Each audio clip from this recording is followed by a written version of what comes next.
Buen día, estimados estudiantes. El día de hoy vamos a compartir, ya casi para finalizar con los temas correspondientes al curso de biología.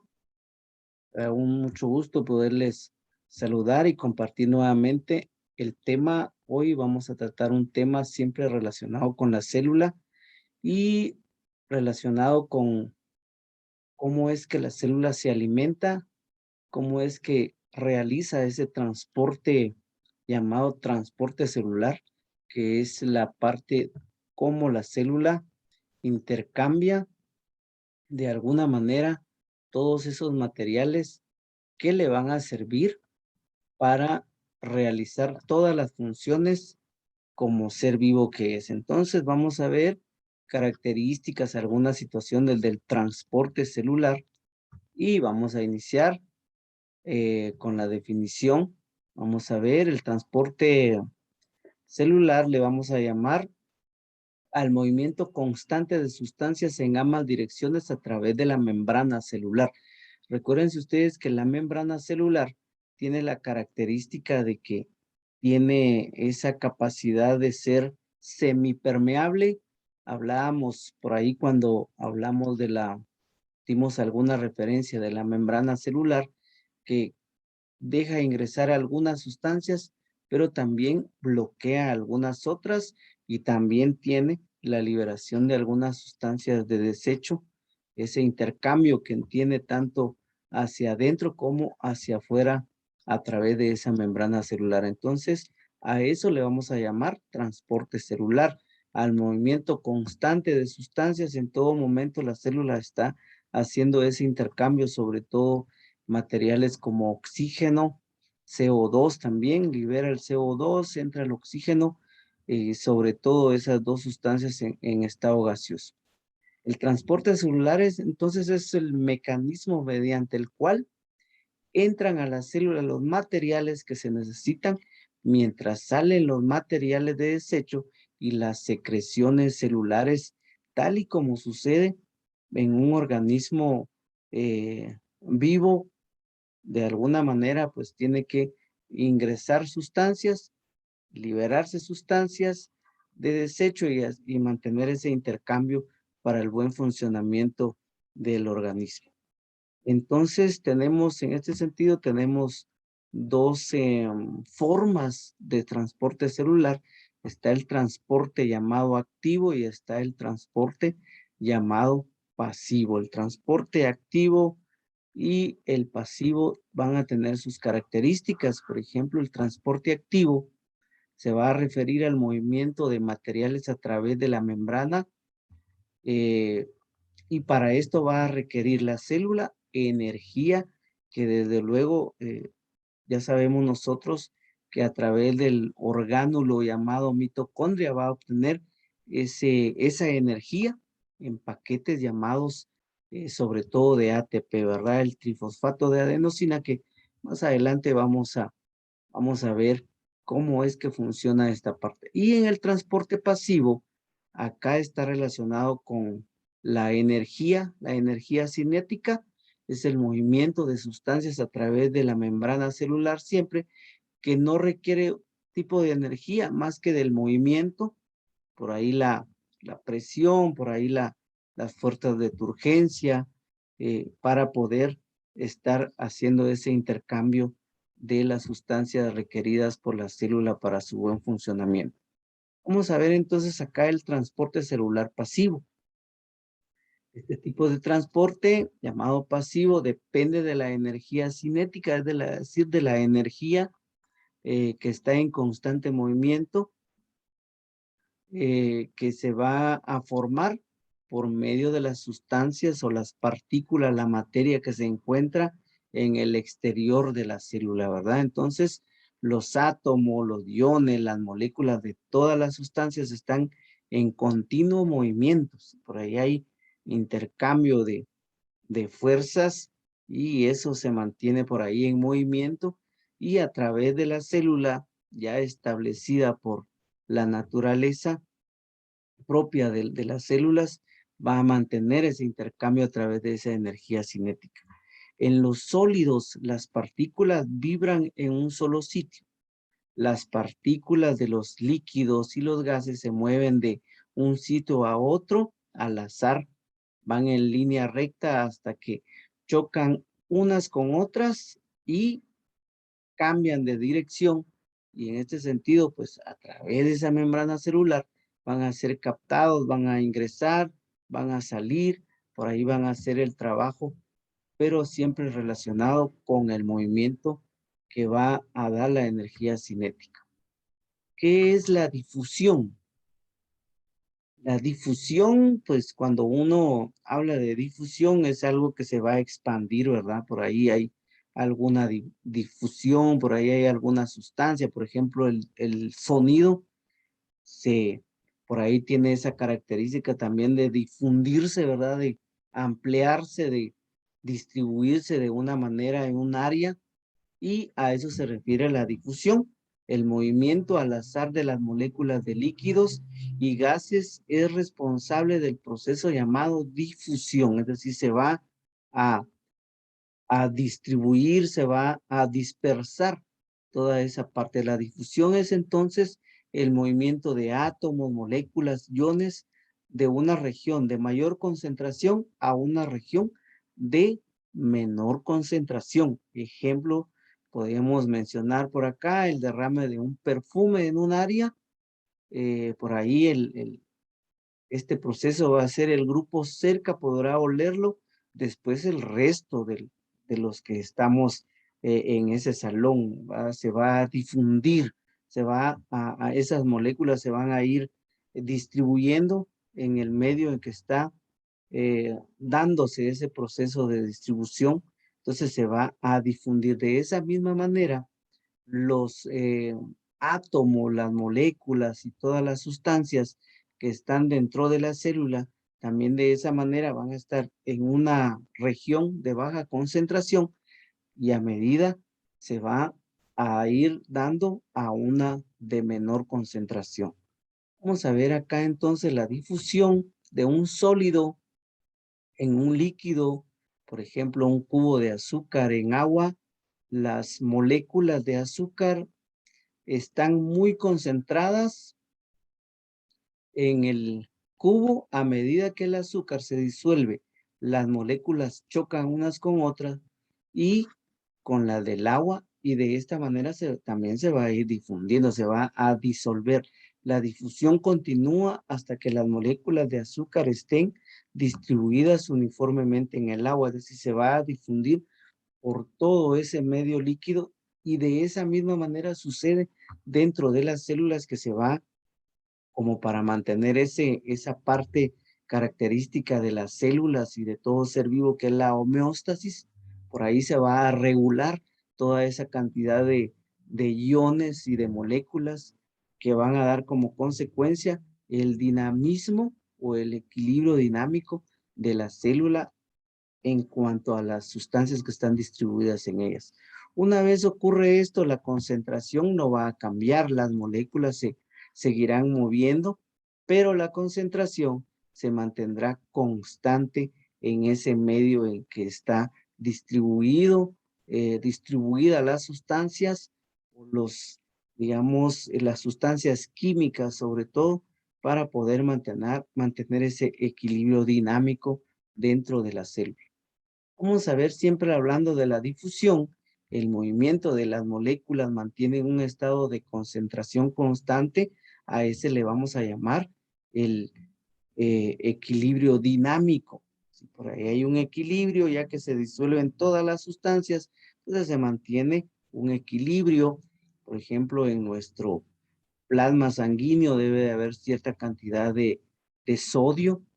Entonces ahí ya se distribuye a través de los nutrientes que nosotros consumimos, y en el plasma sanguíneo debe de haber una concentración de, por ejemplo, de sodio, de potasio, de cloro, inclusive todos esos electrolitos deben de estar en un equilibrio dinámico. Desde luego que hay algunas situaciones en las que este equilibrio se va a perder, y entonces tiene como consecuencia, desde luego, algunos efectos en nuestras células.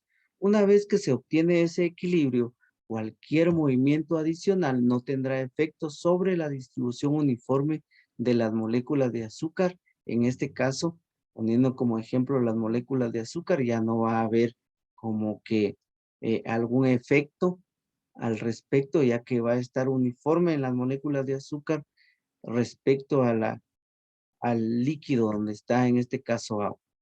La difusión, un gradiente de concentración, en este sentido es una medida de la diferencia en la concentración de una sustancia en dos regiones diferentes.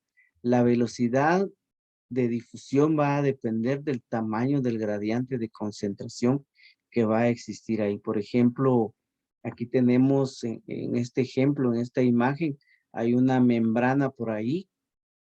Hay mayor concentración, en este caso del lado izquierdo que del lado derecho. Es decir, que hay una concentración, un gradiente de concentración diferente. Y en este sentido por acá, ya cuando está disuelto por ahí, va a haber una cantidad también, si usted se da cuenta por acá, hay hay un soluto, el agua, perdón, el solvente, el agua es mayor acá, y acá entonces va a haber cierta parte de diferencia de la concentración de las sustancias, es decir, de los solutos que van a estar disueltos en ese solvente, que en este caso es agua. Entonces, en ese sentido, si usted se da cuenta, por acá, esta membrana es la membrana semipermeable, entonces deja pasar algunas sustancias para acá y va a ir cambiando el gradiente de concentración. La velocidad que va a tener esa difusión, es decir, la distribución, en este caso de un lado para el otro, va a depender del tamaño del gradiente de concentración que hay de un lugar a otro. Mayor gradiente de concentración, mayor va a ser la velocidad de difusión. Desde luego, si hay poco soluto acá, pues la velocidad no va a ser mayor que donde hay más concentración de soluto, que va a ser mayor la fuerza, el movimiento que van a tener esas partículas ahí.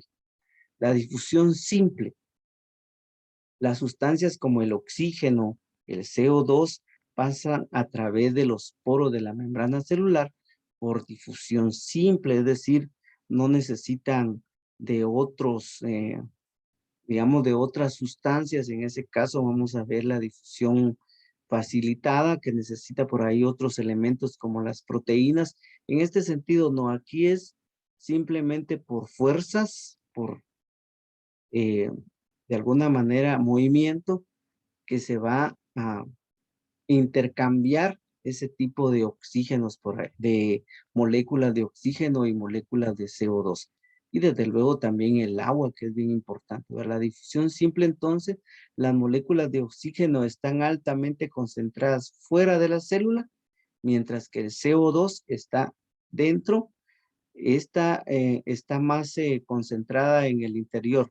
Entonces el oxígeno se difunde hacia adentro de la célula y el CO2 desde luego va a mantener ese intercambio, van a ser sustituidas esas moléculas de oxígeno, le va a dar más dinamismo a la célula en el interior de la membrana celular y eso va a hacer también que de alguna manera esa toxina que es el CO2 que no necesita la célula va a salir, va a liberarse para que la célula reemplace esas moléculas por moléculas de oxígeno y vuelva otra vez a su dinamismo metabólico. La difusión simple de oxígeno entonces se va a dar de esa manera. Hay moléculas de oxígeno afuera, se va a ingresar y ese espacio desde luego va a ser llenado por las moléculas de oxígeno, entonces las moléculas de CO2 van a resultar desplazadas por medio de esa difusión simple que se da por esa vía. Vamos a ver un poco ahora ósmosis o la difusión del agua en la célula, ¿verdad? Tan importante. Cuando nosotros hablamos de ósmosis, vamos a hablar de un del paso del agua en este sentido, de una concentración mayor a una concentración menor que se puede dar en este sentido. En el paso del agua por una membrana relativamente permeable, por ejemplo, en una piedra de esas Pómex, ¿verdad? Por ahí se coloca el agua, entonces se va a ir filtrando, se va a ir filtrando el agua y entonces va a pasar de una mayor concentración a una de menor concentración. Desde una región de mayor concentración a una región de menor concentración, le vamos a llamar transporte pasivo en este caso.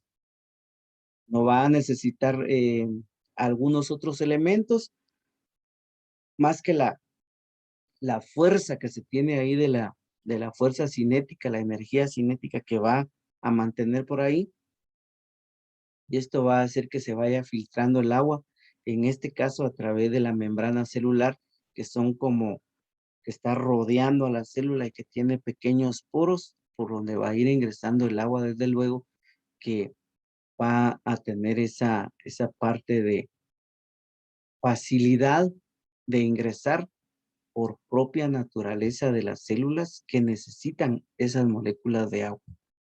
¿Cómo podemos comparar la concentración de agua en dos regiones diferentes? La concentración de agua se determina por la cantidad de material disuelto en ella, es decir, la concentración de los solutos que van a estar dentro del agua va a ser de alguna manera diferente en algunas regiones. Por ejemplo, el agua de mar y el agua potable, el agua, por ejemplo, desmineralizada, tiene diferentes tipos de concentración, es decir, elementos o sustancias disueltas dentro de esa cantidad de soluto. Asimismo, en las regiones de las células también tiene esta característica, tiene diferentes concentraciones de agua respecto a las sustancias que están disueltas en ellas. Entonces vamos a ver acá en el punto 2, dice la concentración de agua se considera alta si el material disuelto en ella es poca, ¿verdad?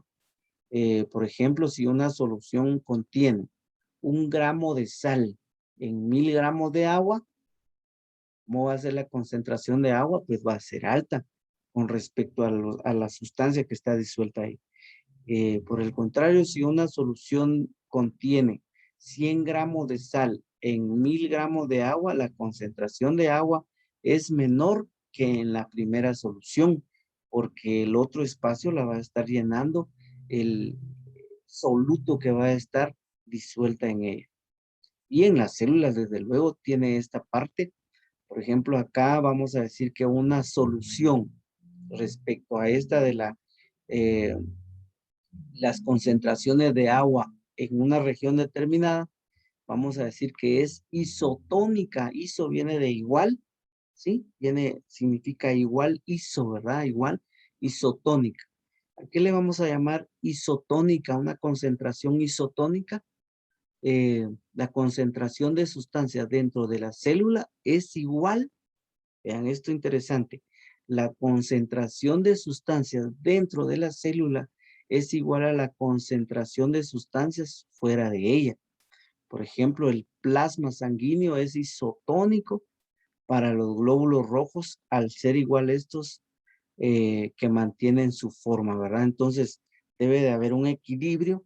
Si por ahí la concentración de sal, por ejemplo, aumenta o disminuye, los que van a sufrir los efectos van a ser los glóbulos rojos, ¿verdad? Por ejemplo, los iones de los electrolitos, el cloro, el sodio, el potasio, debe de estar igual adentro de la célula como afuera. ¿Qué pasa cuando las personas que tienen el hábito del consumo de alcohol en exceso, esos electrolitos disminuyen, el sodio, el potasio y esos que mantienen hidratadas a los glóbulos rojos, va a disminuir, entonces los glóbulos se van a morir, entonces las células se van a deshidratar.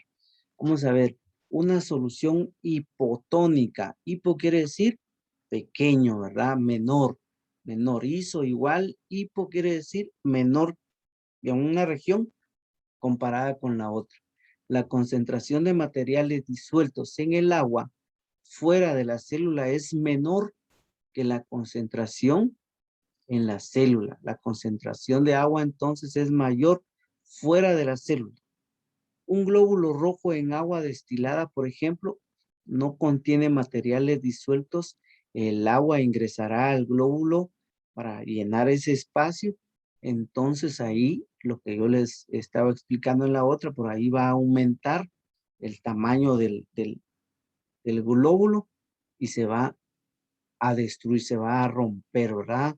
Lo mismo sucede con un pececito, por ejemplo, que venga de agua de mar a una concentración de agua dulce, pues el pobre animalito, organismo se va a hinchar porque no tiene la misma concentración de solutos. Entonces eso va a hacer que absorba más agua y se va a hinchar el pobre pececito, como otro ejemplo de esta parte de una solución hipotónica respecto a los materiales que éste tiene en el interior de sus células. Vamos a ver entonces por acá la solución hipotónica. Entonces la entrada de agua hace que el contenido celular empuje contra la pared. Sin embargo, la célula no se revienta por la resistencia de la pared que evita que la célula siga empujando. Eh, la presión del agua sobre la pared celular se llama fuerza de turgencia. En los vegetales ayuda a dar resistencia a los tallos y a las hojas. Sin embargo, en otra parte, pues, así como los glóbulos rojos no le benefician nada.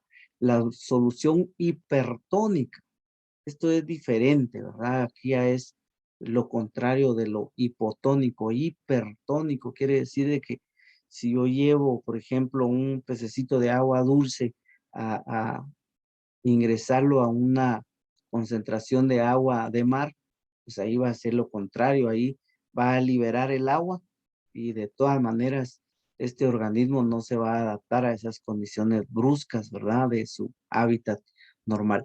Las células están en solución hipertónica si la concentración de sustancias disueltas en el agua que están fuera de la célula es mayor que el agua que está dentro de la célula. Una solución de sal, por ejemplo, es hipertónica para los glóbulos rojos. Entonces estos en lugar de inflarse van a liberar el agua para poder nivelar y van a morir también. En una solución hipertónica el agua se mueve hacia afuera de las células por medio de la ósmosis, de una alta concentración a una baja concentración. En consecuencia, los glóbulos rojos se van a encoger porque van a liberar el agua. En células vegetales, el contenido celular se separa de la pared para poder realizar por ahí algún trabajo también. Acá funciona la ósmosis en cuanto a estas condiciones de isotónico, hipertónico y también hipotónico, ¿verdad? Por ahí lo isotónico es igual, ¿sí? Igual en el interior que afuera. Lo hipertónico, vamos a ver que va a haber mayor concentración afuera que adentro, ¿verdad? Y lo hipotónico, menor afuera que adentro. Acá podemos ilustrar también esta parte. Vean ustedes por acá. Por ahí tenemos la solución hipotónica e isotónica respecto a las sustancias que están allí. Acá usted se da cuenta igual. ¿Sí? Igual cantidad, tenemos igual 2, 4, 5 moléculas adentro, 5 moléculas afuera. Acá va a haber una solución hipotónica. Hay más adentro que afuera. Y aquí hipertónica, ¿verdad? Más afuera que adentro, en este caso. Hay mayor cantidad acá que en el interior de la célula. Aquí hay mayor y afuera hay menor. Entonces, a eso le vamos a llamar nosotros soluciones isotónica, hipotónica e hipertónica, ¿verdad? Y como consecuencia, pues, por ahí podemos ver cómo es que las células van a sufrir esas consecuencias. La turgencia y el y plasmólisis. ¿Qué es eso? La turgencia es la presión del agua sobre la pared celular. Ayuda a dar firmeza y rigidez a los tallos y a las hojas. En este sentido, beneficia esa fuerza de turgencia. Y ahora vamos a ver la plasmólisis, es la concentración del contenido celular como resultado de la pérdida de agua, ¿verdad? Por ahí hay plasmólisis cuando las plantitas no tienen agua, lo que hacen que empiezan a liberar su agua, entonces empiezan a encoger y a marchitar. Los tallos y las hojas se marchitan, ¿verdad? Porque ya liberan todo su contenido de agua, tal y como sucede también en un momento determinado con nuestro organismo. La difusión ahora facilitada. ¿Qué es esa difusión facilitada? Vamos a ver entonces en la difusión facilitada de materiales a través siempre de la membrana celular, con la ayuda de moléculas transportadoras. En este caso, ¿se recuerdan ustedes cuando vimos la membrana celular que tiene proteínas y lípidos? Por ahí tiene proteínas de transporte, ¿sí? Por ahí tiene proteína de transporte, que es un tipo de proteínas que va a rodear la célula. Y las moléculas transportadoras permiten entonces que las moléculas específicas que se encuentran en un lado de la membrana puedan pasar hacia el otro lado, pero con la ayuda de este tipo de moléculas, en este caso proteínas, y por eso se llama difusión facilitada, es decir, que se van a distribuir por medio de otras sustancias que van a ayudar que esas sustancias, esos iones vayan y se ingresen hacia el interior de la célula. Las investigaciones han revelado que estas moléculas son proteínas, pero no se sabe realmente su funcionamiento. Lo que sí se ha logrado determinar es de que ayudan, por eso se llama difusión facilitada de sustancias para el buen funcionamiento de las células. Aquí tenemos un punto, dice la difusión de materiales a través de la membrana celular con moléculas transportadoras se conoce como difusión facilitada. Difusión facilitada entonces va a ser el ingreso y la distribución de los materiales hacia adentro de la célula por medio de la ayuda de moléculas transportadoras, proteínas, entonces le vamos a llamar difusión facilitada. La difusión facilitada entonces comprende el movimiento de sustancias a favor de un gradiente de concentración. Ahora vemos nosotros qué es un gradiente de concentración. Afuera de la célula, en este sentido, pues están distribuidos varios materiales. Ahí está el gradiente de concentración, mayor concentración a una de menor concentración, y a través de esas moléculas proteínicas pues se va a lograr ese equilibrio dinámico que se necesita para que la célula funcione adecuadamente. Sin embargo, las sustancias se mueven más rápido que en la difusión simple, ¿sí? Porque ahí hay más moléculas, el intercambio es mayor, el movimiento es mayor, debido a que por ahí hay otras sustancias proteínicas en este sentido que ayudan a ese movimiento. La glucosa, por ejemplo, se mueve hacia los glóbulos rojos por difusión facilitada. Eh, las proteínas transportadoras ayudan a que las moléculas de glucosa ingresen porque se necesita energía para que puedan realizar todas las demás funciones que tiene la célula. Se difunde cientos de veces más rápido que otros azúcares con propiedades similares y estructurales químicas ligeramente diferentes. Parece que algunas moléculas pueden moverse por difusión facilitada, pero en general, en este sentido, las moléculas de proteínicas ayudan a mantener el equilibrio en el organismo.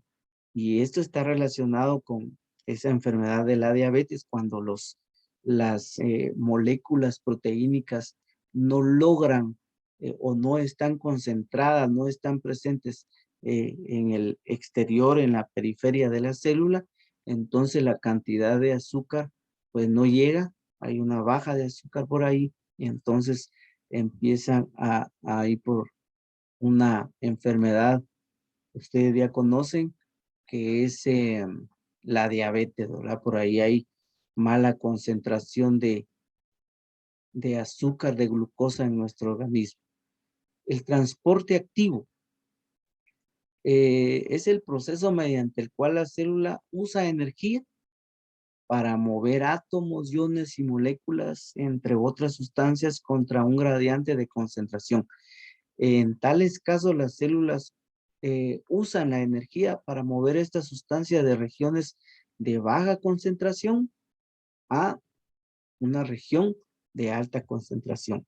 En el ser humano, en reposo, usa de 30 a un 40% de energía para el transporte activo de materiales hacia el interior de las células, y esto está relacionado con el funcionamiento de ese orgánulo que provoca esa energía, que metaboliza sobre todo los carbohidratos para que haya glucosa y estos se formen paquetes de ATP, que es lo que va a hacer esta situación activa, ¿verdad? Entonces vamos a ver aquí una ilustración, cómo es que se van moviendo los iones. Miren, aquí los iones de hidrógeno están en un lado, ¿sí? Y aquí se están moviendo aquí hay una alta concentración, menor concentración, pero alrededor necesita la energía para poder hacer ese intercambio, ¿verdad? Y que hayan ahí, en este caso, iones de hidrógeno. No se conoce la forma exacta que trabaja, podría utilizar moléculas transportadoras en la membrana, ¿verdad? En este sentido, por ahí hay ciertas moléculas que también van a ayudar a fijar aquí el hidrógeno, en este caso el potasio.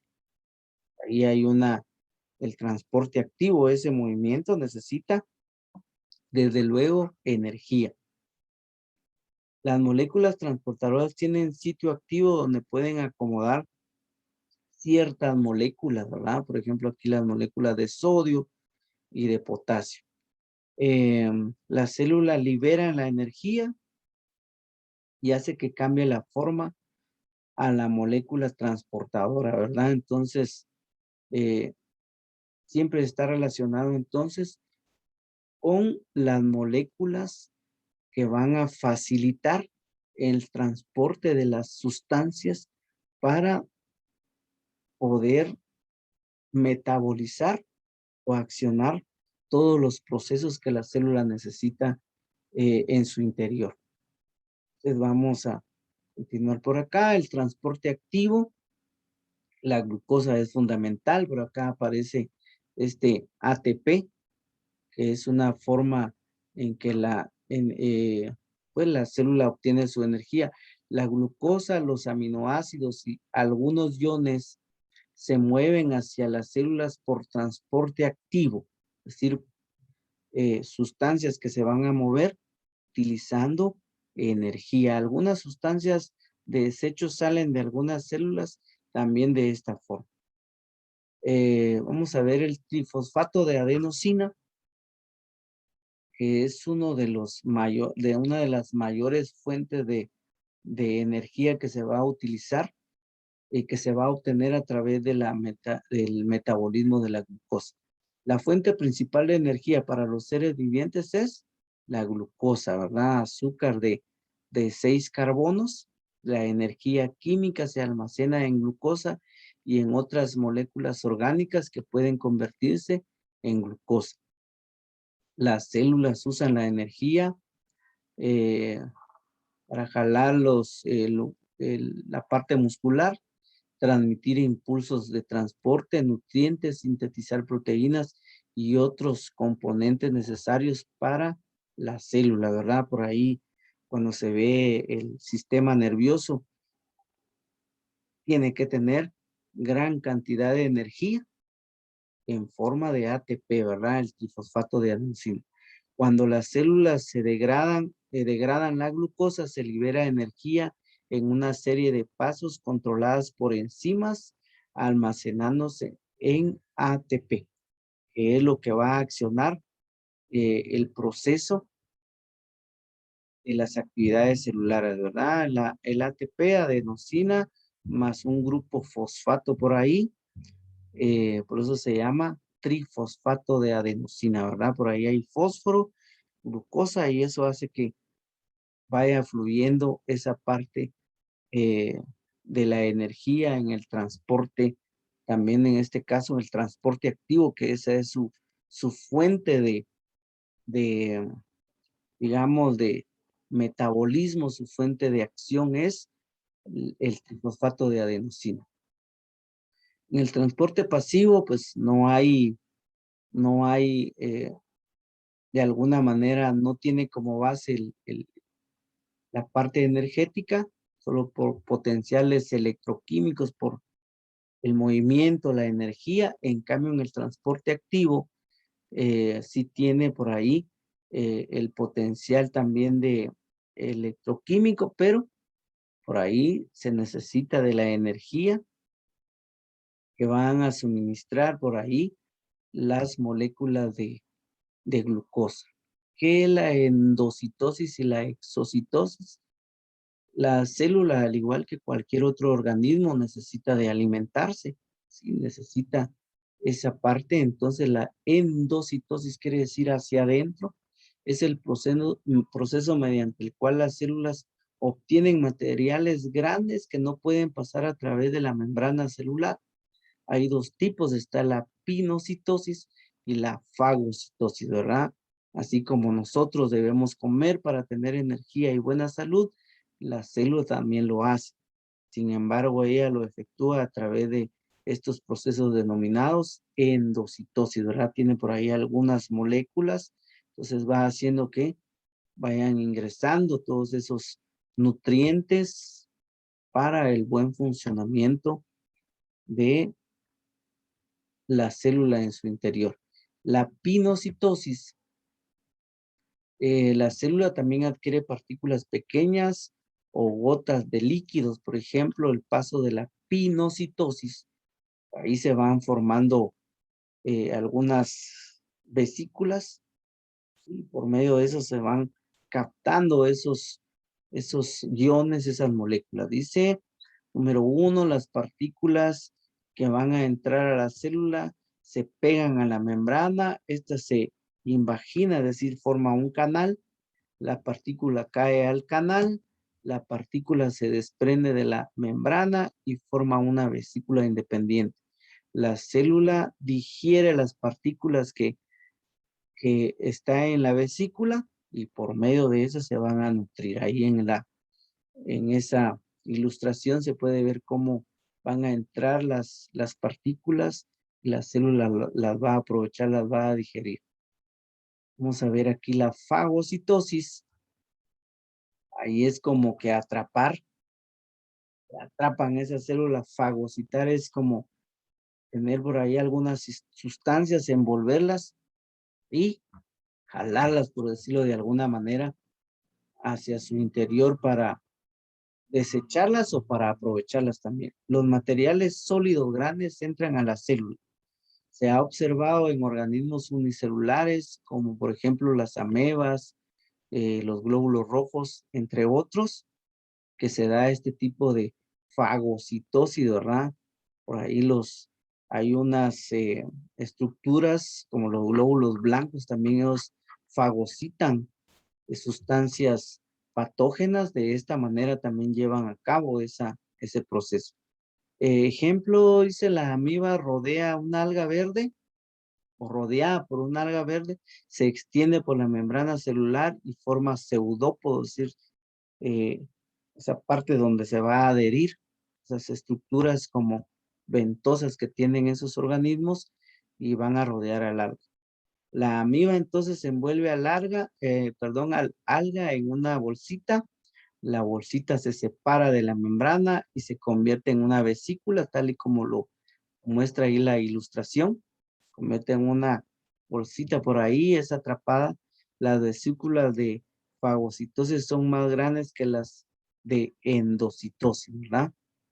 que la exocitosis, aquí es lo contrario, miren, ahí las sustancias que están adentro son liberadas, ¿verdad? Es lo contrario de la endocitosis.